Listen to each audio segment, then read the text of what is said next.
exploit the smallest gaps in your security and inflict maximum damage.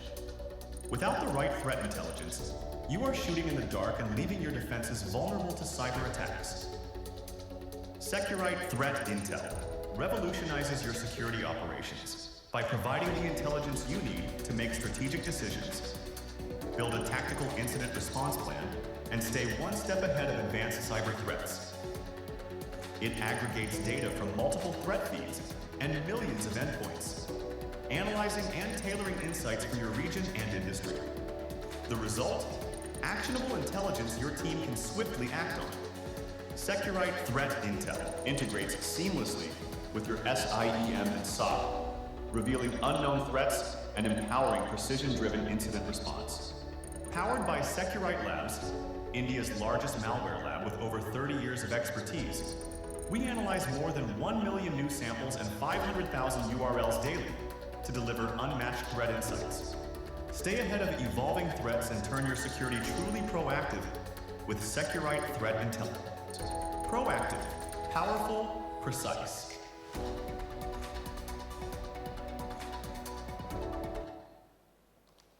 Thank you. A round of applause. Well, I did see all eyes were right here on the screen, so I'm sure the videos and the chat has added a lot of value to why we are here today. So thank you so very much, Mr. Salvi, for sharing those key important nuggets when it comes to charting new frontiers in cybersecurity, and Mr. Vinayak for driving that conversation. A round of applause. Louder, please, one more time. And with that, may I please invite Mr. Vinayak to felicitate Mr. Vishal Salvi with a memento, a token of appreciation.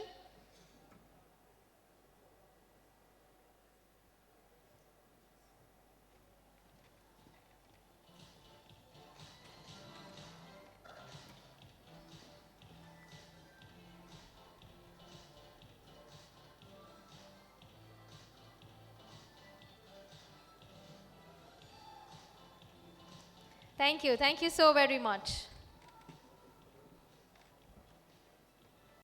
Someone trying to watch your password as you are typing. So what's the cause? What am I speaking then? So when you have a problem, you try to address it. You try to build a solution around it. So the first take is usually you try to do it in-house. You go and try to spin up, maybe you see an open source code on internet, you fork a copy, and you're trying to build your own solution there. Let's call them legacy solutions. Then you're adding your own set of code. Every organization, I'm pretty sure, has a pretty cool set of developers, nice group of nerds, if I may call it, who are trying to build more code on top of something that they've already forked out. Nothing wrong in it, but they do an excellent job to an extent. Then you're now thinking, let's put a plan around it. Let's put a phase around it. Let's talk about SDLC, let's test it. Let's put a whole life cycle around it. So eventually we are saying that we are building it ourselves. So when someone like COTS product team, commercial off-the-shelf product, comes and approaches you, your answer would be, guys, we do an amazing job ourselves. We have an army of developers who are trying to solve this. Sometimes when that's not working, you only try to address that gap by looking at a point solution. Say, for example, identity is a problem. You're like, let's buy something which just focuses on username and password, not worry about anything else. And it's all right, right? That's how we as humans are built to do it. We see a problem, we try to address that particular problem. So, what's the after effect? Some of you may tend to disagree to it. Even if you disagree, feel free to come and see me at the booth. Let's have a good, nice conversation around it. But what's the after effect? And I'm kind of summarizing it in 3 simple terms. Technology fragmentation. Security, in terms of security, you think you have covered it, but do you really know if you have covered it? No one really knows. And then there are siloed experiences. Everybody is trying to build their own stuff. Somebody is saying, I have built a better security code. You have another competent developer saying, I have built something else. Then you have these products fighting out amongst that. So today what I'm going to present to you is, in spite of all of this, in spite of all of the problems that I spoke, in spite of everything that you might have tried, how we at OKTA see the whole security point of view, yeah, including the identity security point of view. So this is our vision. Todd, our CEO, put this way, way long back, and everyone at OKTA firmly believes in this, and it's a very nice way to set up the context around technology, identity, and security. At Okta, our vision is to free everyone to safely use any technology of your choice. Be it some applications that you have produced in-house, some application that you may have procured, some legacy application that you have brought from your past company, it doesn't matter. We want to give you the confidence of using it freely and safely. So what's identity for us? Now, I think I heard this from the gentleman who was presenting in Zscaler. He mentioned a very interesting term about connectivity fabric. So there are three elements, if I can put it in layman terms. There is people, or there are people, if I can correct my English, and then there is network, and then there is applications. So you need something to connect all of these so that you can use it safely. Again, I repeat, people, network, and applications. These are the three things we need to connect, and that connective fabric is where Okta lies. Okta will help you connect applications to users in a secure manner. So, I spoke so much, probably I gave you the theme, I told you where we come from, where we see identity, what's our CEO's vision. Nailing down, because you're attending this session, I also want to leave very crisp information for you guys. So we have two stacks of products. Think of it like stack, themes, whatever you may want to call it. One is to address identity problems for your customers. So if you are an ISV today, if you are building your product, you are a B2C company, you want to help onboard customers quickly, give them an easier authentication process, we have a solution for that. Let's go by the name Customer Identity Cloud. And then we have Okta Workforce Identity. It kind of echoes. This is a bad mic, but I think it's all right. Or maybe it's my ears. So it's Okta Workforce Identity Cloud. So in Okta Workforce Identity Cloud, as the name suggests, it is for your workforce. Doesn't matter, employees, contractors, extended employees, maybe you have outsourced your projects to ABCD vendor across the globe, some offshore center, doesn't matter. It's for your workforce. Yeah? So the way we do things, and these are again, think of this as three sub-themes that I spoke about. Like one is freely use technology in safe manner. And now, getting into the product sub-theme, we are independent and neutral. What does that mean? You have your own stack of products that you want to bring into Okta. We are fine with it. Close to about 8,000 integrations in our marketplace that can help you accelerate onboarding all of these products. Deeply integrated ecosystem. What does this mean? We lead with identity, but that's not only I would say that's the only starting point to it. We do beyond identity as well. Now, if you're thinking of how identity can help protect your servers, how it can help in an M&A, mergers and acquisition situation, we go ahead and do that. And then extensible by design. Obviously, we are a great product. I believe in it. I firmly believe in it. But you also need something that you can extend, meaning where you can bring in your own code, where you can extend it, twist it, turn it to your liking. So we are that. Now, just to give you some confidence around how amazing work Okta is doing in the back end, even while all of us see it as just as a company, look at these numbers. At any point of time, we're looking at close to 3 billion requests which are being protected by threat insights. Around 3 billion requests. Think of them being blocked. Think of them being asked to provide additional factor of authentication.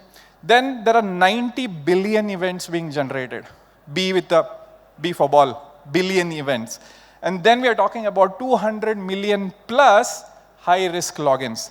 Different countries, different geographies who are probably trying to throw that another cyber attack, who are trying to steal information from you, if I can put it in very simple terms. These are the numbers you're looking at when you're looking at Okta. Now, coming to the theme, as probably 5 minutes back when the introduction was done, we came with a message in here saying that defense in depth, where identity is just beyond the login box. So I want to switch gears now and get into that side of the house. When we think of identity, at least when I have spoken to multiple customers, prospects, even someone who is just having a casual chat with me around identity, they think that identity is just around that page where you are entering username and password and that's it.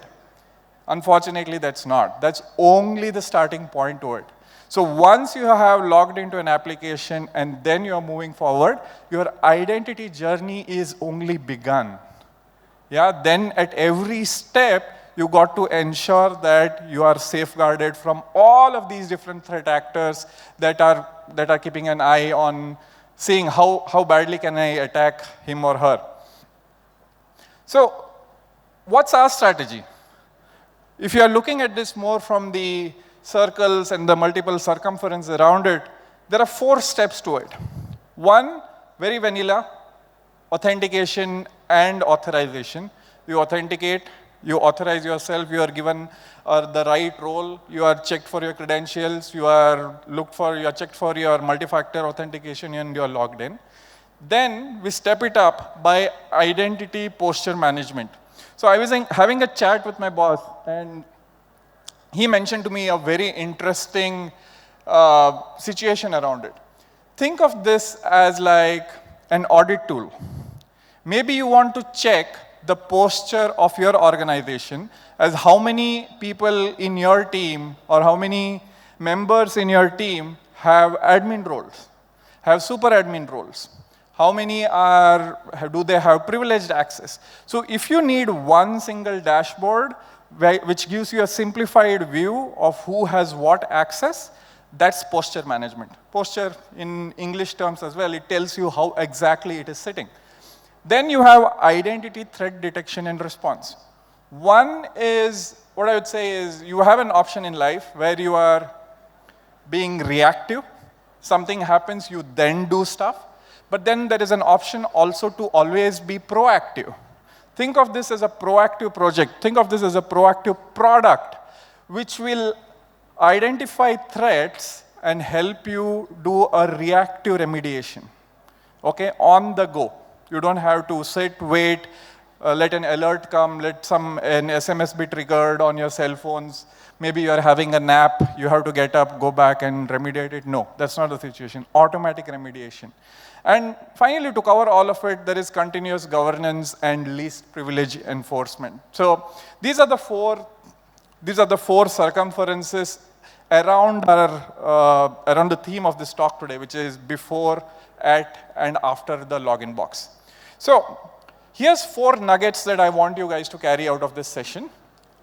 If you have heard me till now, probably I've said this a couple of times, but this is the last time I'm going to tell you. 4 information that you can carry out of this 10-minute talk that I'm doing now. Number 1, at OKTA, we can help you do end-to-end workforce management. Goes by the name IDAM, PAM, IGA, we are there. You want to have a discussion? Happy to have a discussion at the booth. Number 2, identity, security, posture management. So as much as I want to put the full text, I thought it's going to be super busy. But as you can see in here, any new identity risk is identified. You have an option of remediating it manually. That's the old school way. We still do that, but you have a guided option of doing it. Then notification-based, your favorite tools, Jira, ServiceNow, Slack, Microsoft Teams, all of these we can send a notification. And then the very cool bit that I say, the automation part of it. You see something, you correct it. Every time something goes wrong, you correct it. ISPM can help you do that. Think in terms of what all can go wrong with identity and how it can help you, ISPM can help you in that journey. Number 3, now this one's a super busy slide, but I'll do my best to kind of simplify it. There are 3 boxes in here. The left box is where you are getting all of your signal segmentation, all of your existing investments, all of those tools, amazing tools who have set up their shops here today as part of this conference. So we can get those third-party signals.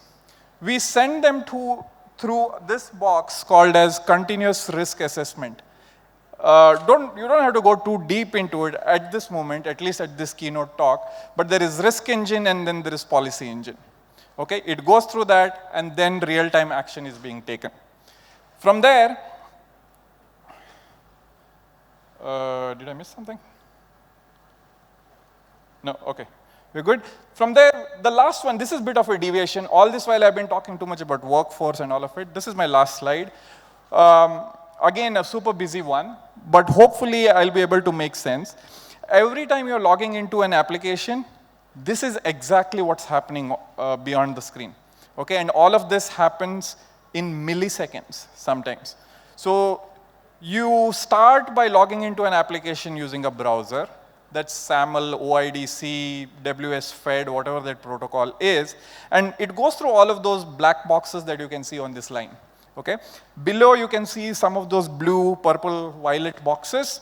And these are some of these important actions that we take. Every time someone tries to sign up, we go ahead and see if this is a duplicate ID, if someone's trying to impersonate. Maybe then, if you're looking at a merger scenario, can we merge two IDs? Is this user part of another organization, and so on?